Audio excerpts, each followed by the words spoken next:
Pasti di antara yang nonton banyak yang sering ngeluh. Kok aku tumbuh jerawat ya di punggung? Kok aku tumbuh jerawat ya di leher? Kok aku tumbuh jerawat ya di lengan sama di perut? Simak ya di video kali ini. Kenapa sih bisa tumbuh jerawatan di daerah tersebut dan gimana cara nanganinnya? Oke.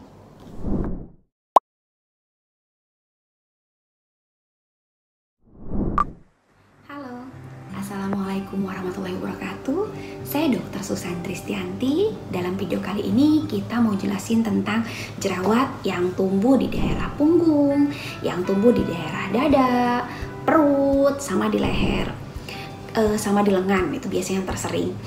Pada dasarnya jerawat itu adalah keluhan yang umum sering terjadi pada kita. Walaupun memang tidak semua orang berjerawat, tetapi rata-rata ada sebagian memang yang mudah sekali tumbuh jerawat. Tetapi ada juga yang di muka tidak berjerawat, tetapi daerah badan yang tadi saya sebutin dia berjerawat.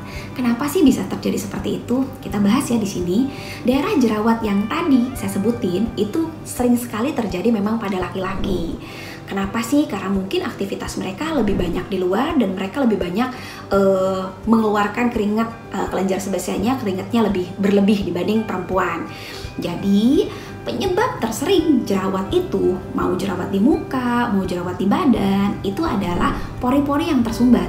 Pori-pori yang tersumbat karena sel-sel kulit mati, ditambah lagi kelenjar minyak yang banyak produksinya, jadi menyebabkan komedo. Komedo ini ditambah lagi dengan kuman atau bakteri, jadilah jerawat. Jadi ini secara tidak langsung biasanya kita orang-orang yang sering pakai baju ketat nih, baju yang tidak menyerap keringat, terus aktivitasnya banyak di luar. Nah, ini sering banget menyebabkan jerawat di daerah punggung, walaupun mungkin awal-awalnya komedo dulu. Jadi orang-orang yang sering pakai tas punggung itu juga bisa, karena tekanan bisa menyebabkan iritasi, bisa menyebabkan juga porinya tersumbat. Jadi selain itu ya, selain tadi dari pakaian, dari kelenjar keringat yang banyak, terus juga dari tekanan, misalkan dari pakai tas yang sering neken ke punggung, juga biasanya dari kerah baju yang kasar atau bahan-bahan baju yang kasar. Memang di daerah leher ini seperti kayak bahan-bahan baju tuh kayak polyester, terus bahan rayon itu kadang-kadang keras. Nah, itu juga bisa nyebabin jerawat di daerah leher. Bisa juga pada perempuan biasanya yang berhijab dia itu kan agak menekan ketika dia mungkin keluar, dia pakai bedak atau pakai foundation, cuci mukanya tidak double cleansing. Nah, itu bisa juga nyebabin jadi jerawat di daerah pipi. Jadi daerah luarnya tidak jerawat, tapi daerah pipi ini jerawatan. Awalnya pasti komedo, setelah komedo baru jadi tumbuh jerawat. Terus juga yang tersering bisanya perhiasan yang memang kamu sering nyebabin tekanan, iritasi atau alergi. Itu juga bisa nyebabin ujung-ujungnya jadi jerawat. Itu harus kamu perhatikan. Yang kamu tidak sadari ternyata itu penyebabnya tersering ya. Jaga juga kebersihan, karena kadang-kadang kalau kamu habis aktivitas di luar, nah banyak jerawat banyak keringat banget, itu yang nyebabin kamunya tidak langsung mandi, nah jadi jerawatan. Gimana sih dok? Nah, tadi saya sudah sebutin ya salah satunya gimana cara biar kamu tidak tumbuh jerawat di daerah tertentu. Apalagi yang harus kamu perhatikan? Pertama yang harus kamu perhatikan adalah makanan yang tidak boleh untuk orang yang berjerawat. Jadi memang makanan ada yang tidak boleh, itu di video sebelumnya saya sudah bahas. Untuk yang jerawat di muka, untuk yang jerawat di badan sama juga, tidak boleh, kamu kalau bisa hindarin. Terus juga hindarin pakai baju yang terlalu ketat. Jadi kamu kalau bisa baju jangan terlalu ketat, cari baju yang memang menyerap keringat. Terus kamu sehabis olahraga, aktivitas di luar, kamunya harus langsung mandi. Nah, itu yang terpenting, jaga kebersihan badan.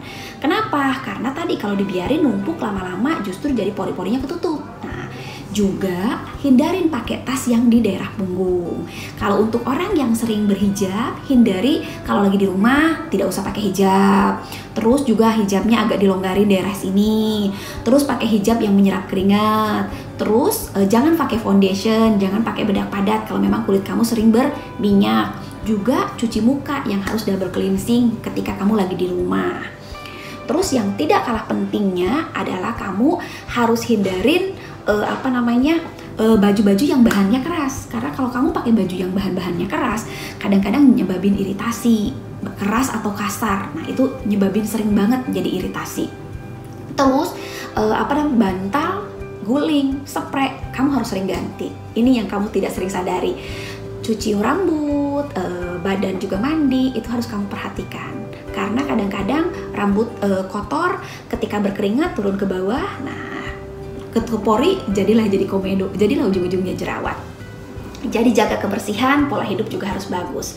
Terus dok, selain itu biasanya dikasih obat nggak sih kalau sakit seperti ini?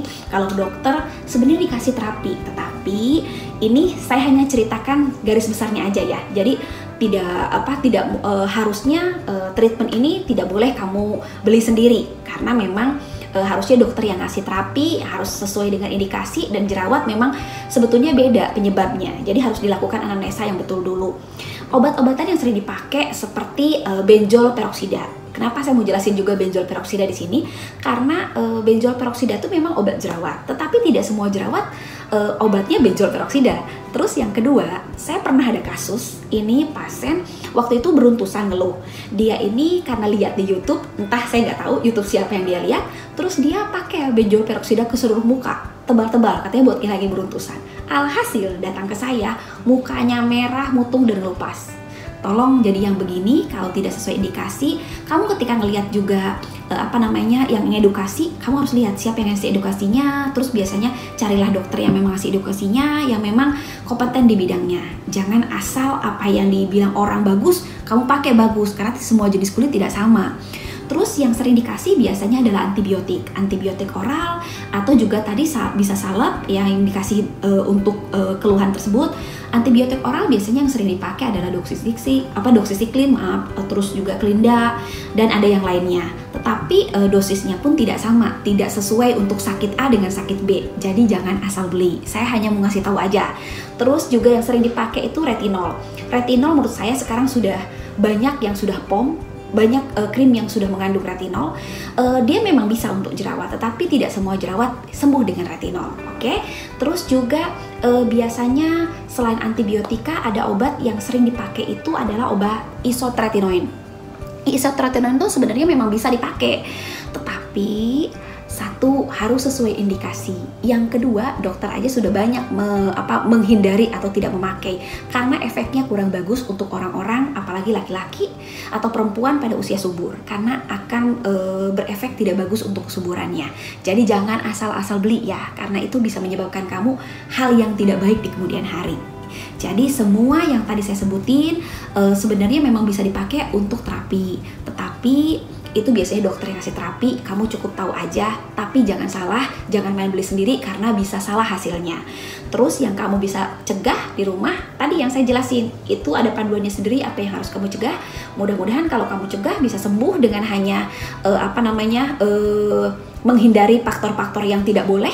Tetapi ketika kamu tidak sembuh, jerawat kamu sakit, justru tumbuh nanah atau jadi ada berdarahnya, kamu harus segera ke dokter. Karena kalau kayak gitu sudah harus diobati, tidak bisa hanya pencegahan aja atau diobati dengan yang tadi saya jelaskan di atas.